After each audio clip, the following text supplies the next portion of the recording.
25 जून 2026 सुबह के लगभग 8:55 के आसपास का वक्त हो रहा था।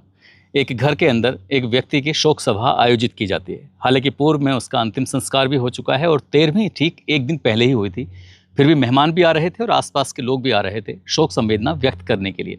इसी बीच में एक व्यक्ति आता है और आने के बाद आराम से बैठ जाता है और जैसे वो व्यक्ति बैठता है तो सामने फोटो है, फोटो पर माला चढ़ी हुई है और उस फोटो को देख रहा है और ठीक बगल में जो उसका आदमी बैठा हुआ है वो उसको देख रहा है। वो दोनों को देख रहा है। देखने के बाद एकदम से हड़बड़ा जाता है, घबरा जाता है। घबरा इसलिए जाता है कि जो व्यक्ति फोटो में दिखाई दे रहा है वही साक्षात उसके सामने बैठा हुआ है। उसने एकदम से उसका नाम लिया, गिरधारी हो क्या तुम? जैसे नाम गिरधारी के लेता है तो उसके बाद वो कहता है कि हाँ मैं गिरधारी हूँ, बताओ तुम क्या करोगे। जितने भी लोग उस शोक सभा के अंदर बैठे हुए थे सभी की नज़र उस व्यक्ति की तरफ पड़ जाती है जो व्यक्ति गिरधारी होता है। गिरधारी मर चुका है, उसकी लाश मिल चुकी है, उसका अंतिम संस्कार, उसका पोस्टमार्टम, सारी प्रक्रियाएं हो चुकी हैं, देर भी हो चुकी है। उसके बाद वो जिंदा कैसे हो सकता है? हड़कंप मच जाता है। लोग आपस में एक दूसरे से डरने भी लगते हैं कि ये इंसान है, ये भूत है, ये क्या है।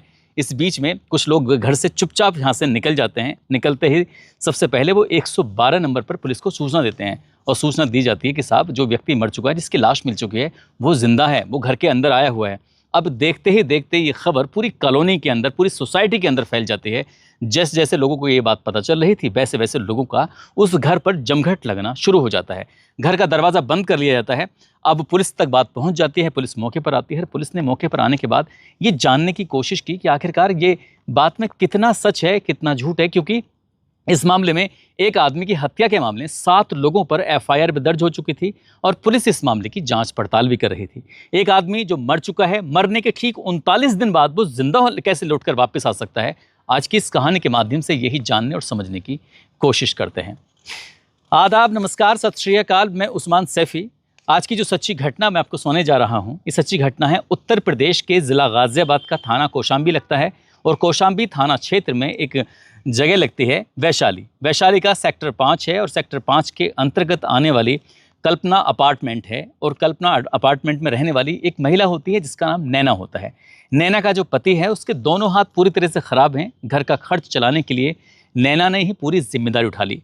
नैना ने एक ठेला तैयार कराया अंडे का, और अंडे का ठेला अपनी ही सोसाइटी के बाहर लगाती है और वो बस उस पर काम करती है। जो भी उससे 2-4 पैसे की इनकम होती है उससे अपने घर परिवार का खर्च निकालती है। ये तारीख आती है 13 मई 2026। शाम का समय हो रहा था। वो आराम से भगोने में अंडे उबाल रही थी। उसका पूरा का पूरा ध्यान अपने काम में था, अंडे उबालने में था, क्योंकि थोड़ी ही देर के बाद उसके कस्टमर जो आने वाले थे। इसी बीच में एक व्यक्ति है जो इसी कल्पना अपार्टमेंट की सोसाइटी में ही रहता है। वो व्यक्ति आता है जिसका नाम है गिरधारी सिंह बिष्ट, जिसकी उम्र लगभग 38 साल के आसपास रही होगी। उस व्यक्ति ने आप देखा ना ताप देखा। अंडे उबलने वाला जो पानी था वो बहुत ज़्यादा गर्म था। उस गर्म पानी को पूरा का पूरा उठाता है और नैना के ऊपर उड़ेल देता है। जैसे ही उसने वो पानी नैना के ऊपर उड़ेला, नैना की चीख निकल जाती है। नैना अपनी जान बचाने के लिए इधर से उधर भागने लगती है, छटपटाने लगती है। जब वो ज़ोर ज़ोर से चीख रही थी, चिल्ला रही थी, तो नैना की आवाज़ अब आसपास के लोगों तक पहुंच जाती है। वहीं ऑटोमोबाइल की एक दुकान होती है। दुकान के अंदर वो शरण ले लेती है ताकि जिस व्यक्ति ने उस पर हमला किया है कहीं ऐसा ना हो वो दोबारा हमला कर दे।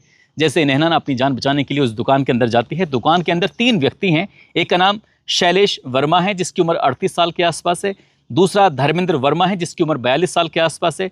तीसरा सुनील वर्मा है जिसकी उम्र लगभग 40 साल के आसपास है।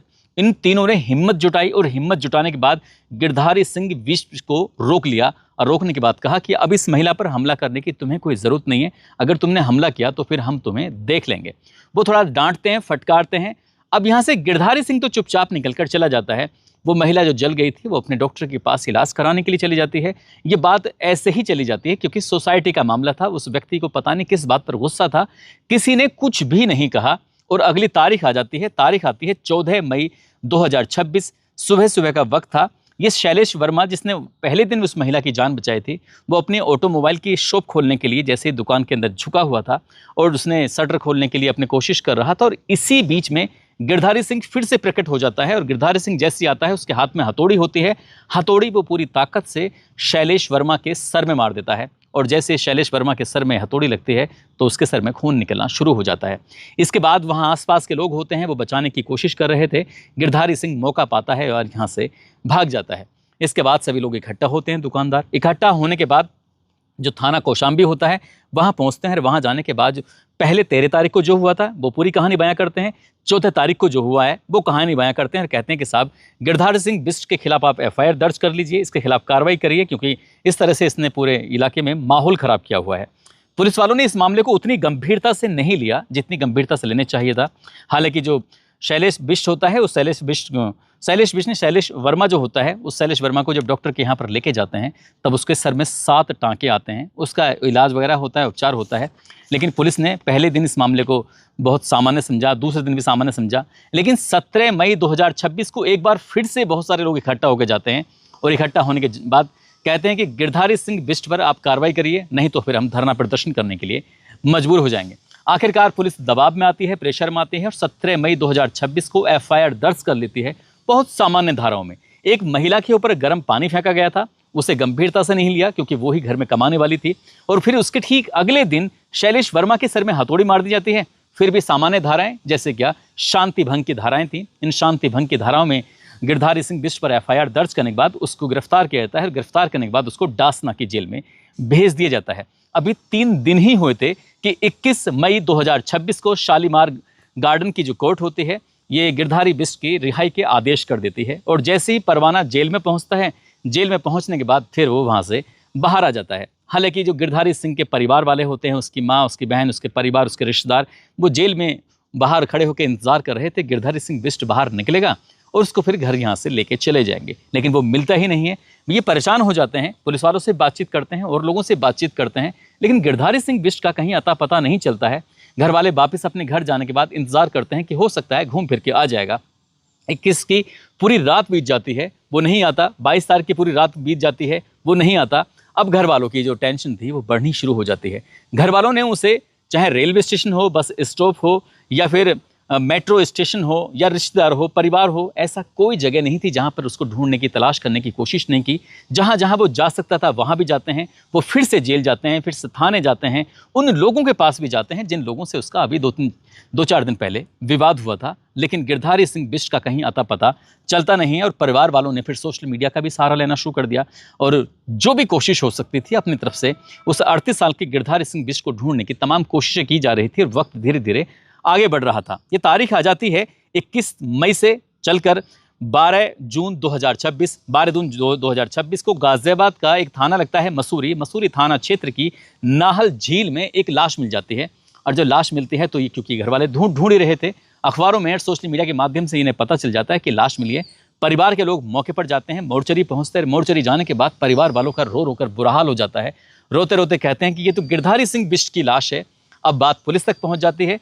वो सीधा मसूरी थाने जाते हैं। मसूरी थाने जाने के बाद पूरी कहानी बयां करते हैं, क्या हुआ, कैसे हुआ, उसके साथ किसी का झगड़ा हो गया था। फिर पुलिस ने पूरे मामले की सुनवाई की। बॉडी को पोस्टमार्टम के लिए भेजा हुआ था ही, वो मोर्चरी में रखी हुई थी। फिर पुलिस ने एक तहरीर ली इसकी, देवकी बिष्ट की, जो कि माँ होती है इसकी, गिरधारी सिंह की। और तहरीर लेने के बाद FIR दर्ज कर ली जाती है शैलेश वर्मा के नाम, धर्मेंद्र वर्मा के नाम, सुनील वर्मा के नाम, और कुल मिलाकर सब होते हैं 7 लोग। 4 अज्ञात होते हैं, 3 नामजद होते हैं। पुलिस इस मामले में जब कार्रवाई करती है, पोस्टमार्टम की रिपोर्ट का इंतजार कर रही थी और पोस्टमार्टम की रिपोर्ट से पता चलता है कि हत्या जैसी कोई बात नहीं हुई है, यानी कि मार पिटाई या वगैरह कुछ नहीं हुआ है। उसको ना ही किसी धारदार हथियार से मारा गया है, ना ही गोली चली है, लेकिन उसकी मौत जो हुई है वो डूबने की वजह से हुई है। हालांकि पुलिस ने फिर इस मामले को उतनी गंभीरता से नहीं लिया, इसलिए किसी भी आरोपी की इस मामले में, जो 7 लोगों के खिलाफ FIR दर्ज होती, गिरफ्तारी नहीं होती है।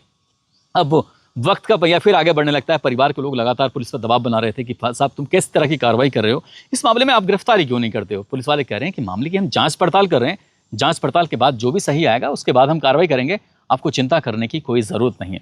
वक्त आगे बढ़ रहा था और आगे वक्त आना आता है 24 जून 2026। 24 जून 2026 को उसकी जो 13वीं होती है, वो 13वीं की प्रक्रियाएं वगैरह चल रही थी। घर में मेहमान आ रहे थे, आसपास के लोग आ रहे थे, शोक संवेदना व्यक्त कर रहे थे। सब कुछ जैसा होता है किसी के मरने के बाद, वो सारी प्रक्रियाएं हो रही थी। हालांकि जब उसकी लाश मिल जाती है, लाश मिलने के बाद भी बहुत सारे लोगों का घर पे आना जाना था ही। लेकिन जब 24 जून को ये 13वीं हो जाती है, 25 जून की सुबह के लगभग 8:30 बजे या 8:45 बजे के आसपास का वक्त हो रहा था। मेहमान भी आए हुए थे, उसकी गिरधारी की फ़ोटो की पर माला भी चढ़ी हुई थी। लोग शोक संवेदना व्यक्त कर रहे थे। इसी बीच में एक टेम्पो आता है सोसाइटी के बाहर, मेन गेट जो होता है वहाँ पर रुकता है और वहाँ रुकने के बाद उससे पूछा जाता है कि तुम कहाँ जाओगे। वो अपने घर का एड्रेस बताता है और जैसे ही गेट पे बैठा हुआ वो गार्ड जो देखता है उसे कहता है कि गिरधारी। तो गिरधारी एकदम से जो अब उसकी तरफ देखता नहीं है, बड़े गुस्से में देखता है। 39 दिन के बाद आया था और वो मरा हुआ इंसान जिंदा कैसे हो सकता है? गार्ड को भी पता था। गार्ड को उस वक्त तो होश नहीं था, वो कुछ पूछने की स्थिति में नहीं था। लेकिन जब घर जाता है तो घर में बहुत सारे मेहमान बैठे हुए हैं।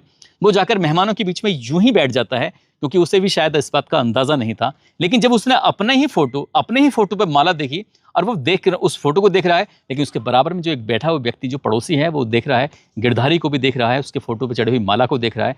तब उसकी चीख निकल जाती है और चीख निकलते ही वो आसपास के लोग भी देखने लगते हैं। तभी बात बढ़ जाती है, पूरा मोहल्ला इकट्ठा हो जाता है, सैकड़ों की संख्या में लोग आ जाते हैं।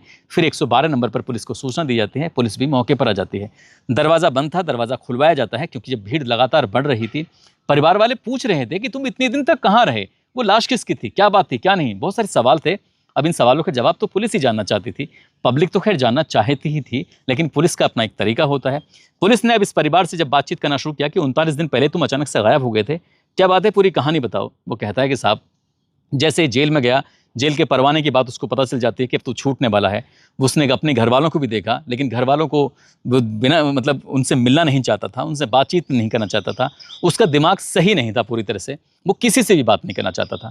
इसलिए उसने धोखा देता है घर वालों को, परिवार वालों को, रिश्तेदारों को, चुपचाप वहाँ से निकल जाता है और पंजाब जाने वाली एक बस में बैठ जाता है जो पंजाब जा रही थी। और पंजाब में ब्यास नदी है और ब्यास नदी में डेरा सच्चा सौदा का वहाँ पे सत्संग चल रहा था। वो ऐसे भीख मांगता हुआ, लोगों से मदद मांगता हुआ, जिस तरह से मतलब उसे पहुँचना था वहाँ पहुँच जाता है। सत्संग में आराम से वहाँ वक्त बिताता है क्योंकि उसे एक शांति की ज़रूरत थी, उसे बिल्कुल एकांत की ज़रूरत थी। वो किसी से मिलना नहीं चाहता था, बातचीत नहीं करना चाहता था, इसलिए वहाँ पर चला गया। और ये जब जिसका मन थोड़ा शांत होता है तो वह वापस आता है और वापस आने के बाद देखता क्या है कि घर में तो उसके मौत का एक तरह से कह सकते हैं शोक मनाया जा रहा था, उसकी लाश भी मिल जाती है, सब कुछ हो जाता है। मेरी तो कुछ समझ में नहीं आ रहा है कि आखिरकार मामला क्या है। अब पुलिस भी उसे हैरानी से देख रही है, परिवार वाले भी उसे हैरानी से देख रहे हैं, आसपास के लोग भी उसे हैरानी से देख रहे हैं क्योंकि पुलिस में एफआईआर दर्ज हो चुकी है।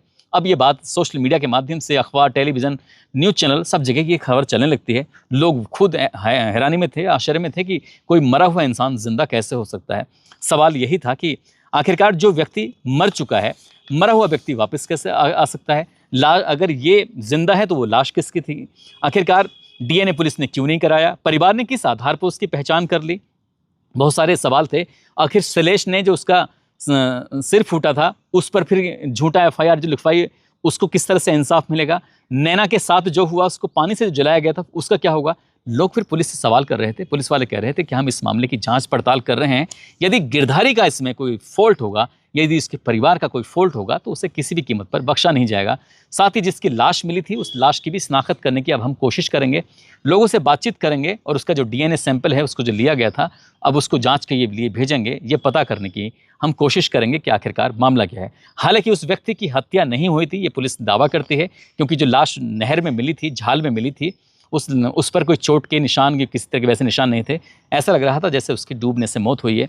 अब घर वालों से जब मीडिया कर्मियों ने बातचीत करने की कोशिश की तो उन्होंने अपनी जान बचाते हुए, उन्होंने अपने आप को सेफ करते हुए वो कहते हैं कि साहब हमने तो लाश की पहचान इसलिए कर ली क्योंकि जो चेहरा दिखाया गया था और चेहरा पूरी तरह से झुलसा हुआ था, ऐसा लग रहा था जैसे कि बिल्कुल रेड हो चुका है। बाकी शरीर का हमने हिस्सा देखने की कोशिश की, लेकिन मोर्चरी में हमें हिस्सा दिखाने के लिए मना कर दिया गया था। हमने वैसे ही कपड़े भी बिल्कुल वैसे ही लग रहे थे हमारे बेटे के जैसे, हमने उसी आधार पर उसकी शिनाख्त कर ली, पहचान कर ली। हमारा इंटेंशन किसी को परेशान करना बिल्कुल भी नहीं है, लेकिन उन्होंने 7 लोगों के खिलाफ एफआईआर कराई थी। अब वो लोग पुलिस से कह रहे हैं कि हमें भी तो इंसाफ चाहिए, क्योंकि जब हत्याकांड के बारे में उन्हें पता चलता है तो वो पुलिस की डर की वजह से अपना घर छोड़ के भाग जाते हैं। परिवार वाले भी इस बीच में 39 दिन तक इधर उधर अपनी जान बचाकर भाग रहे थे ताकि कहीं ऐसा ना हो पुलिस वाले उन्हें गिरफ्तार करें, गिरफ्तार करने के बाद जेल भेज दें। हालांकि पुलिस का तो खैर डर होता ही है। पुलिस कहते हैं ना कि ना सीधी ली जाए ना उल्टी ली जाए, ना पुलिस की दोस्ती अच्छी होती है ना पुलिस की दुश्मनी अच्छी होती है। इसलिए पुलिस से लोग डरते हैं, घबराते हैं। पुलिस अगर अपना काम ईमानदारी से करे, पुलिस ने अगर पहले ही दिन नैना को इंसाफ दिलाया होता, शैलेश वर्मा को इंसाफ ठीक से दिलाया होता, तो शायद वो जल्दी से जेल से छूट कर नहीं आता, क्योंकि सर में चोट लगी थी। एक तरह से कह सकते हैं अटेम्प्ट टू मर्डर ही था, यानी कि उसको भी नैना को भी मारने की कोशिश की और शैलेश को भी मारने की कोशिश की, लेकिन पुलिस ने इसको शांति भंग की धाराओं में जेल भेज दिया था। दोस्तों, इस पूरे घटनाक्रम को सोने का उद्देश्य किसी को परेशान करना नहीं है, किसी का दिल दुखाना नहीं है।